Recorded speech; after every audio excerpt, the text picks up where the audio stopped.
ভাবতে পারো এমন এক বিশ্ববিদ্যালয় আছে যেখানে শ্রেণীকক্ষে যাওয়ার জন্য শিক্ষার্থীরা পাহাড়, বন আর লেকের পাশ দিয়ে যায়। হ্যাঁ, সেটাই চট্টগ্রাম বিশ্ববিদ্যালয়। সবুজ পাহাড় আর নীল আকাশের বুকে বিস্তৃত এক অপার সৌন্দর্যের ঠিকানা চট্টগ্রাম বিশ্ববিদ্যালয়। প্রকৃতি আর জ্ঞান চর্চার অনন্য মেলবন্ধনে গড়ে ওঠা এই ক্যাম্পাস যেন এক অন্যরকম স্বপ্নরাজ্য।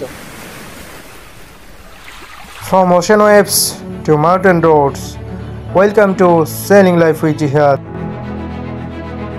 চট্টগ্রাম বিশ্ববিদ্যালয় বাংলাদেশের একমাত্র বিশ্ববিদ্যালয় যে ক্যাম্পাসে শিক্ষার্থীরা শাটল ট্রেনে যাতায়াত করতে পারে। শাটল ট্রেন শুধু একটি ট্রেন নয়, বরং বিশ্ববিদ্যালয় জীবনের প্রতিদিনের সঙ্গী। এটি কেবল যাতায়াত নয়, বন্ধুত্ব, আড্ডা, গান আর স্মৃতির জায়গা। এই শাটল ট্রেনটির রুট চট্টগ্রাম শহরের বটতলী রেল স্টেশন এবং ষোলশহর স্টেশন থেকে শুরু হয়ে চট্টগ্রাম বিশ্ববিদ্যালয়ের ভেতরের স্টেশন পর্যন্ত। প্রতিদিন কতটি ট্রেন চলে, ট্রেনের সময়সূচি ভিডিওর কমেন্ট বক্সে দেওয়া হয়েছে। নগরীর ষোলশহর স্টেশনে বেশ কিছুক্ষণ অপেক্ষা করার পর আমার নির্ধারিত শাটল ট্রেনটি স্টেশনে এসে পড়েছে। চলুন আমরা শাটল ট্রেনে করে চট্টগ্রাম বিশ্ববিদ্যালয় থেকে ঘুরে আসি।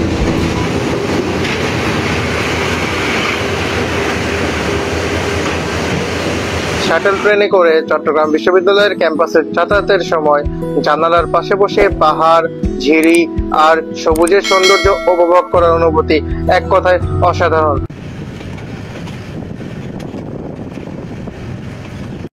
প্রায় 30 থেকে 35 মিনিট জার্নি শেষে আমরা চট্টগ্রাম বিশ্ববিদ্যালয় স্টেশনে পৌঁছে যাই।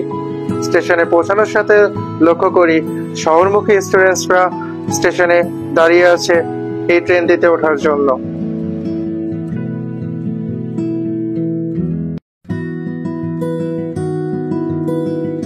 এটি ইউনিভার্সিটির মেইন গেট। আমি মেইন গেট হয়ে 0 পয়েন্টের দিকে যাচ্ছি। 0 পয়েন্ট থেকে সিএনজি নিয়ে চট্টগ্রাম বিশ্ববিদ্যালয়ের মেরিন অ্যান্ড ফিশারিজ ডিপার্টমেন্টে যাব। সেখানে আমার বন্ধু আমার জন্য অপেক্ষা করছে।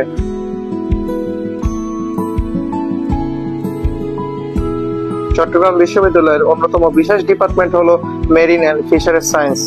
বাংলাদেশের ভৌগোলিক অবস্থান, বঙ্গোপসাগরের সমুদ্র সম্পদ ও জাহাজ চলাচল এসবের কারণে এর গুরুত্ব অনেক বেশি।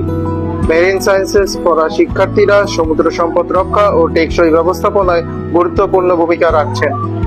যদি সমুদ্র ভালোবাসেন, সামুদ্রিক জীববিজ্ঞান বা মাছ নিয়ে কাজ করার স্বপ্ন থাকে, তবে চট্টগ্রাম বিশ্ববিদ্যালয়ের মেরিন এন্ড ফিশারিজ ডিপার্টমেন্ট হতে পারে আপনার জন্য সেরা গন্তব্য।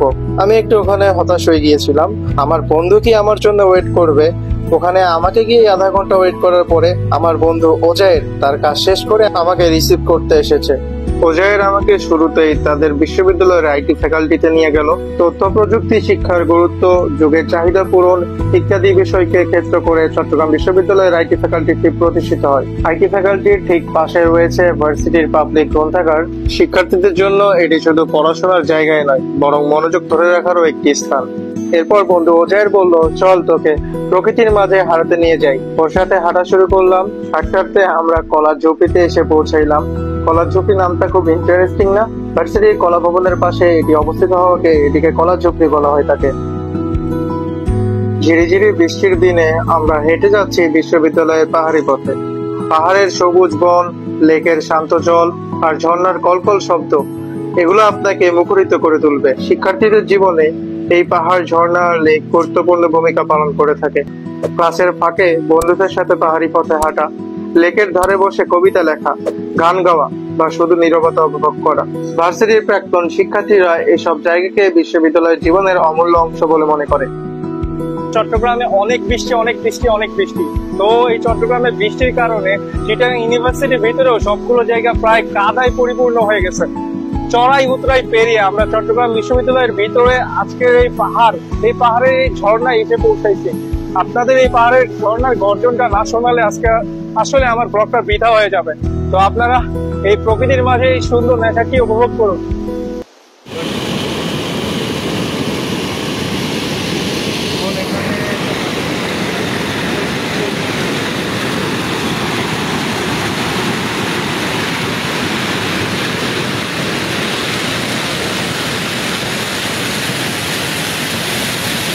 পাহাড়ে দাঁড়িয়ে থেকে যে হলটি দেখা যাচ্ছে সেটি চট্টগ্রাম বিশ্ববিদ্যালয়ের অতীশ দীপঙ্কর হল। ফটোগ্রাফি প্রেমিকদের জন্য ভার্সিটির লেক আর ঝর্ণার সৌন্দর্য ছবি তোলার জন্য একটি জনপ্রিয় জায়গা।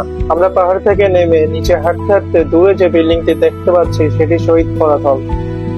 এটি চট্টগ্রাম বিশ্ববিদ্যালয়ের ঝুলন্ত ব্রিজ, শিক্ষার্থীদের আড্ডা ও রোমাঞ্চের একটি প্রাণকেন্দ্র। ক্যাম্পাসের এই স্থানটিকে লেডিজ চুপড়ি বলা হয়ে থাকে। এই অদ্ভুত নামকরণের উদ্দেশ্য হলো আশেপাশে যে হলগুলো রয়েছে সবগুলো ফিমেল হল।